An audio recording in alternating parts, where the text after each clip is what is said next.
The elevator doors slid open with a hushed sigh, spilling warm light into the marble-clad lobby of Hallworth Industries. Even before she stepped out, Alara could feel the air here was different, crisp, chilled, infused with a faint scent of polished cedar and something expensive she couldn't name. It was a far cry from the cramped one-room studio she'd left just an hour ago, where the smell of paint and paper mingled with the faint scent of the coffee she could never afford to finish before work. Clutching her worn leather satchel to her side, she stepped onto the gleaming floor, her reflection fractured into hundreds of diamond-like shards by the polished black tiles. She caught herself biting her lip and forced her shoulders back. Today was not the day to look small. She had one shot, one meeting, one contract that could either elevate her from anonymity to renown, or tie her to something she might never escape. Miss Vale, the voice came from a man in a charcoal gray suit so precise it could have been carved onto him. He didn't smile, but his tone was polite enough to mask the scrutiny in his eyes. Yes, she said, her own voice steady despite the hammering in her chest.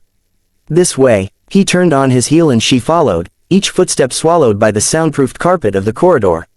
The walls were lined with massive photographs, architectural marvels, award-winning product launches, sleek design concepts that seemed plucked from a future still decades away. Every frame carried the Hallworth Industries logo in the corner. To anyone else, it would be inspiring. To Alara, it was a reminder. These weren't just images, they were trophies. Proof of what happened when brilliance and business power collided. Proof of what she could be a part of, or be consumed by. The assistant stopped before a door that was almost absurd in its understatement. No gold nameplate, no glass, just matte black with a single silver handle. He knocked once, then stepped aside. Go ahead. She hesitated, her fingers curling around the strap of her satchel. She had rehearsed this moment for days, no, weeks. In her mind, she'd walked into this office 100 times, each with a slightly different outcome. In some versions, she left smiling and free. In others, well, she tried not to linger on those. Pushing the door open, she stepped inside. The room was vast, minimalist, and unnervingly quiet. Floor-to-ceiling windows framed the city skyline like a painting, glass skyscrapers shimmering under the early afternoon sun. The furniture was modern, steel and leather, but arranged in a way that made the space feel more like a gallery than an office. And in the center of it all, behind a desk that looked like it could double as a piece of modern sculpture, sat Adrian Hallworth. He was exactly as she'd seen in articles and interviews. Tall, broad-shouldered, wearing a suit so dark it absorbed the light around it. His hair was streaked at the temples in that perfectly calculated way, distinguished but not old. His hands rested loosely on the desk, one holding a pen, the other curled around the edge of a thin folder. Miss Vale, he said, and this time, there was a smile. Not the kind you gave to strangers. This one was warm, almost disarming, as though they were already allies in something only they understood. Please, sit, she did, sinking into the chair across from him. The leather was soft, molding itself to her frame, but her posture stayed rigid. I've been looking forward to this, he continued. Your designs are extraordinary. Her throat tightened. Praise from a man like Adrian Hallworth was the kind of thing most designers would kill for. She murmured a polite thank you, careful not to sound overeager.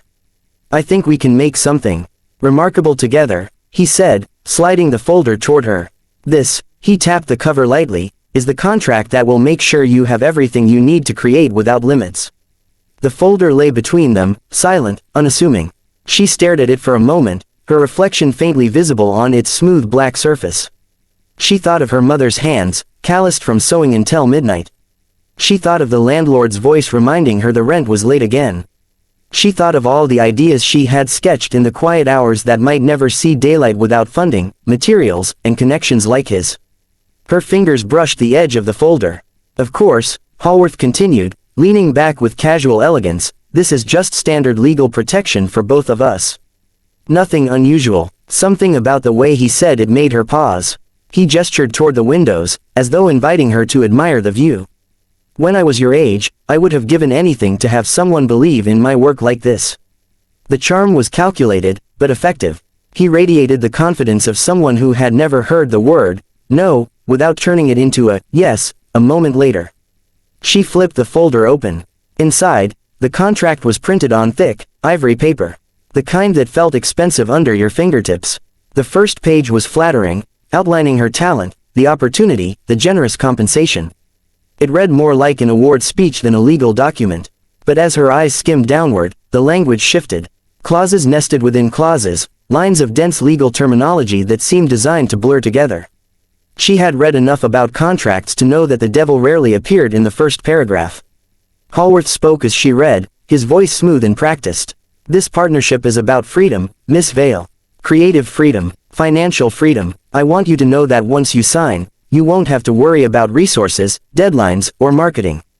That will all be handled. You can just create. Her mind flickered back to the nights she'd worked by candlelight, rationing paper, afraid to ruin a single sheet with an imperfect sketch. The promise of unlimited resources was intoxicating. But so was a glass of water in the desert, and she knew enough to check it for poison. She kept reading. The words grew denser. Certain phrases stood out. Exclusive rights, perpetual ownership, all derivative works. Her pen hovered over the edge of the page. She wasn't signing yet, but he didn't know that. What do you think? He asked. She looked up and saw the smile again. That perfectly constructed smile. The one that could win over a boardroom or charm an entire audience at a gala. For the briefest moment, she almost believed it. Her gaze drifted back to the lines of ink winding down the page. Clean, sharp type, the kind of legal language that didn't just speak, but hid. Each phrase was like a hallway with another locked door at the end. Hallworth watched her with quiet patience, but the patience of a predator, not a mentor. She could feel it in the way his eyes didn't flicker to his watch or his phone. He wasn't waiting because he had nowhere else to be. He was waiting because he was certain she'd eventually say the word, yes. The air in the room felt denser now. Or maybe it was just her pulse, growing louder in her ears. She turned the page. Page 5, financial arrangements. Lavish, impossible numbers that could erase her debts, pay her mother's medical bills, replace the cracked glass in her studio windows. It was the kind of offer most people would sign without looking at anything else. Page 8, timelines and deliverables.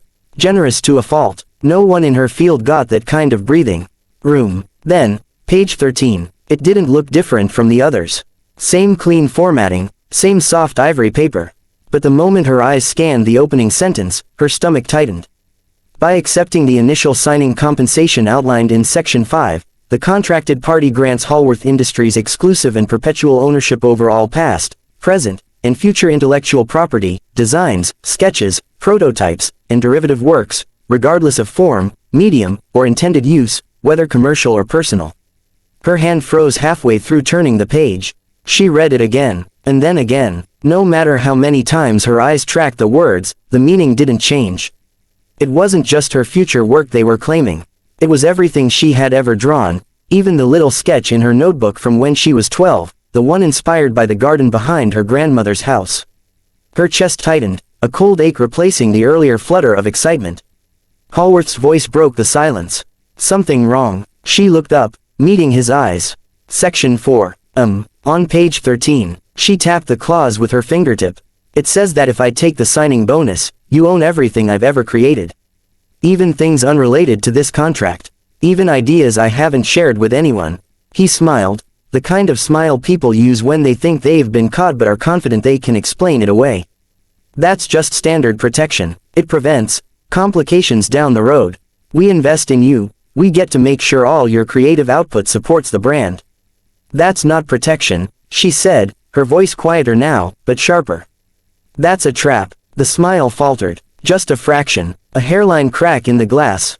He leaned back in his chair, studying her as though she'd just spoken in a language he hadn't heard in years. Miss Vale, I understand you're cautious.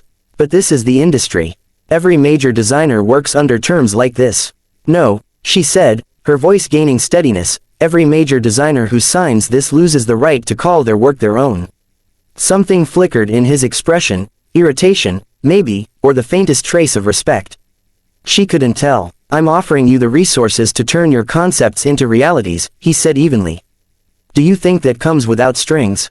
She pushed the contract back toward him, the sound of paper sliding across the desk somehow louder than it should have been. Strings I can manage, shackles I can't. The corners of his mouth twitched, but the smile never returned to its full strength.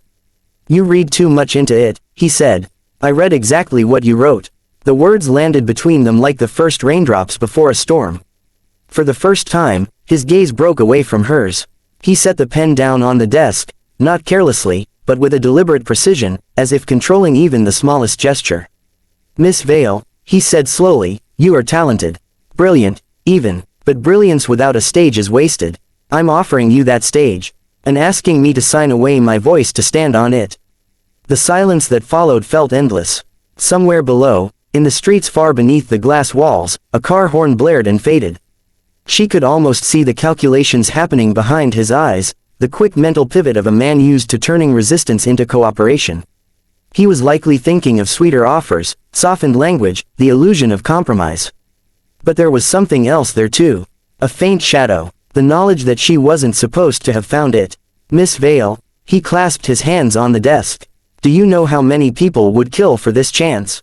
"Yes," she said, "and I know how many people sign away their lives thinking they've been given one." For the first time in the meeting, his posture shifted.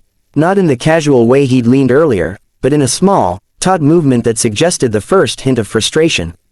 "Contracts are about trust," he said. "Then trust me enough not to take what's already mine."